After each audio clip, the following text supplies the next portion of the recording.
첫 번째 경기 비셀 고베 대 광주FC 분석 시작해보겠습니다. 고베는 제1리그를 2년 연속 재패한 팀이지만 아쳄 엘리트 동아시아 지역 예선에서는 강함을 보여주지 못했다. 리그에서도 시즌 초반 14위로 추락하는 등 지난 시즌 같은 모습은 아니다. 때문에 이 경기를 승리하며 떨어진 팀 분위기를 끌어올려야 한다. 무토의 공백이 있긴 하지만 사사키와 이노, 오사코 유야의 믿을만한 스리톱이 있고 하마사키가 중원의 라인을 올리며 공격을 주도할 것이다. 광주는 2차전 홈경기가 기다리고 있기에 이번 원정에서는 패하지 않는데 집중해야 한다. 때문에 전략가인 이정효 감독이 닭공이 아닌 수비 위주로 경기에 임할 것이다. 지난 주말 멀티골을 기록하며 팀의 리그 첫 승을 일궈낸 아사니를 역습의 천병으로 삼고 다른 선수들은 라인을 내릴 것으로 보인다. 고베의 승리를 본다. 광주는 팀 전력의 절반으로 평가받는 이정효 감독의 뛰어난 용병술이 있다. 그러나 허율과 정호연이 이탈한 전력 누수는 분명하다. 또 이 경기는 고베를 원정에서 상대하는 일정이기도 하다. 라인을 내리고 경기에 임할 광주 상대로 하마스키와 이노 등이 공격을 주도하며 기회를 만들 것이고 오사코 유야가 안정적인 마무리를 할 고베가 승리할 것이다. 두 번째 경기 상하이 선화 대 가와사키 분석 시작해보겠습니다. 상하이 선화는 산둥타이산의 대회 포기 속에 동아시아 7위로 16강에 진출했다. 중국 리그에서는 하이강과 함께 양강으로 평가받지만 아쳄 엘리트에서는 12개 팀 중 7위에 그쳤다. 고베 상대로 홈에서 해트트릭을 기록한 사울로 미네이로를 비롯해 루이스의 문전한 마무리가 좋았다. 2차전은 원정에서 나서야 하기에 홈 승리가 간절하고 이 경기에 전력을 다해야 한다. 가와사키는 마리노스에 이어 전체 2위로 16강에 왔다. 지난 시즌 제1리그에서 부진한 성적에 그치며 아쳄 우승에 대한 기대감이 컸는데 우승을 위해 나아가고 있다. 비록 지난 주말 리그 경기에서 상가에 패하며 주춤하긴 했지만 어느 정도 로테이션을 돌렸기에 야마다와 마르시뉴, 와키자카 등이 좋은 체력 상태로 경기에 나설 수 있다. 가와사키의 승리를 본다. 상하이 선화가 홈에 이점을 누릴 수 있지만 일본팀 상대 아쳄 성적이 좋지 않았던 것이 걸린다. 또 가와사키는 이 경기를 위해 주말 리그에서 로테이션을 가동하며 주축 선수들의 체력을 아꼈다. 야마다와 마르시뉴가 상대 수비를 공략하며 기회를 노릴 것이고 와키자카와 타치바나다의 중원 장악이 있을 가와사키가 승리할 것이다. 세 번째 경기 페예노르트 대 인터밀란 분석 시작해보겠습니다. 페예노르트는 인테르의 더비 라이벌인 밀란을 탈락시켰다. 홈에서 승리했고 원정에서 무승부를 기록하며 16강으로 왔다. 에레디비지에서는 아약스와 호벤 등 선두권 팀에 밀려있지만 챔스에서 선전 중이다. 그러나 이번 16강은 악재가 여럿 있다. 황인범과 우에다를 비롯해 밀란보와 모데르, 팀버 등 팀의 주축 선수가 대거 부상으로 빠져있고 측면 수비수인 리드는 징계로 결장한다. 특히 중원 전력 누수가 크기에 부에노가 팀의 중심을 잡아줘야 한다. 인테르는 챔스에서 전체 4위를 기록하며 16강에 직행했다. 세리에 선두로 올라선 팀이고 코파 이탈리아 준결승 진출 등 트래블을 노리는 팀인데 최근 페이스도 좋다. 지난 주말 리그 경기에서는 추격자인 나폴리 상대로 승점을 따내며 선두를 내주지 않았고 이제 챔스 8강 진출을 노린다.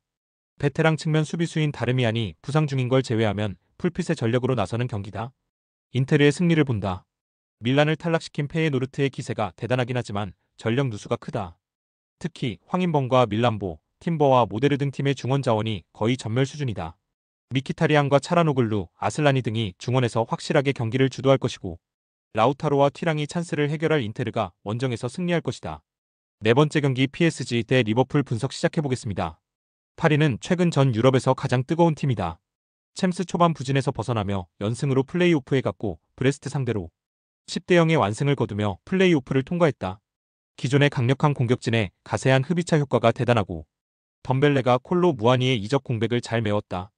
2차전 원정 일정이 있기에 홈 승리가 필요하고 공격적인 축구로 나설 것이다. 리버풀은 36개 팀이 경쟁한 페이지에서 전체 1위를 차지했다. 프리미어 리그에서 1위를 질주 중인 팀이고 리그컵 결승에도 진출해 있는데 시즌 트래블 가능성이 가장 높은 팀이다. 선수단 구성에 강점이 있는 팀임에도 부상으로 인한 전력 누수가 없다시피 하고 살라와 누네즈, 루이스 디아즈와 디오고, 조타 등 해결할 선수가 차고 넘친다. 파리의 승리를 본다. 리버풀이 워낙 좋은 시즌을 보내고 있지만 최근 흐름에서는 파리가 더 낫다. 게다가 이번 일정은 파리의 홈이기도 하다. 흐라벤베우와 메갈리스터의 중원 상대로도 경기의 주도권을 잡을 피티냐와 네베스, 루이스의 강력한 중원이 있고 바르콜라와 흐비차가 측면 돌파로 확실하게 기회를 잡을 파리가 승리할 것이다. 다섯 번째 경기 바이에른 미넨 대 레버쿠젠 분석 시작해보겠습니다. 미넨은 셀틱 상대로 고전했지만 이 경기 합산에서 우위를 보이며 16강에 진출했다. 홈에서 김민재의 실수가 나오며 위기가 있었지만 원정 승리가 결정적이었다. 그러나 16강에서 쉽지 않은 상대이자 리그 라이벌인 레버쿠젠을 상대하게 됐다. 그래도 해리 케인이 건강하게 돌아와 다시 최전방에 나서고 있고 그나브리와 올리세, 코망 등 이선 전력도 막강하다. 레버쿠젠은 분데스리가 선두인 라이벌 미넨과 만나게 됐다. 이번 시즌 포칼컵 맞대결 승리를 비롯해 상대 전적에서 앞서 있긴 하지만 늘 어려웠던 상대인 건 분명하다.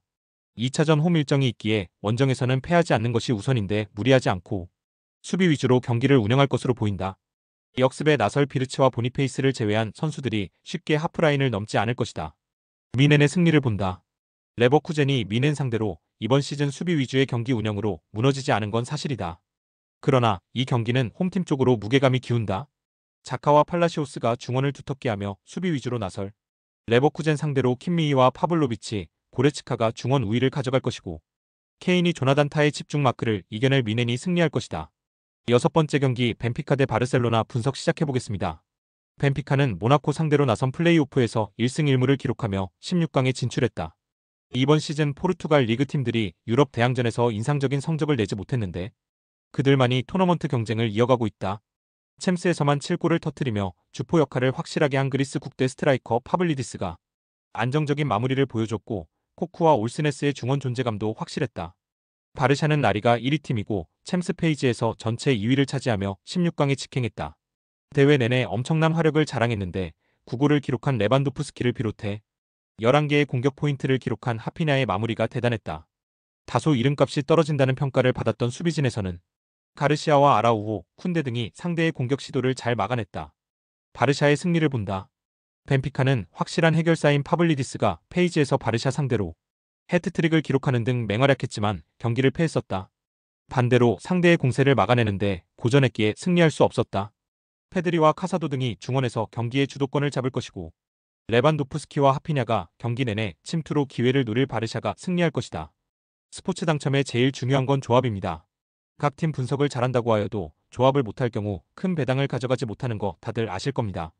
그리고 유튜브에 조합을 올려드릴 수 있지만 좀 더 자세한 정보들과 배당 흐름 및 각종 이슈 등 경기 전까지 어떻게 될지 모르니 조합을 빠르게 유튜브에 올려드릴 수 없는 점 양해 부탁드립니다. 조합 신청은 아래 고정 댓글 링크로 조합 신청 말 걸어주세요. 금전 요구 및 멤버십 가입 조건 일체 없습니다. 좋은 건 서로 나눠 갑시다.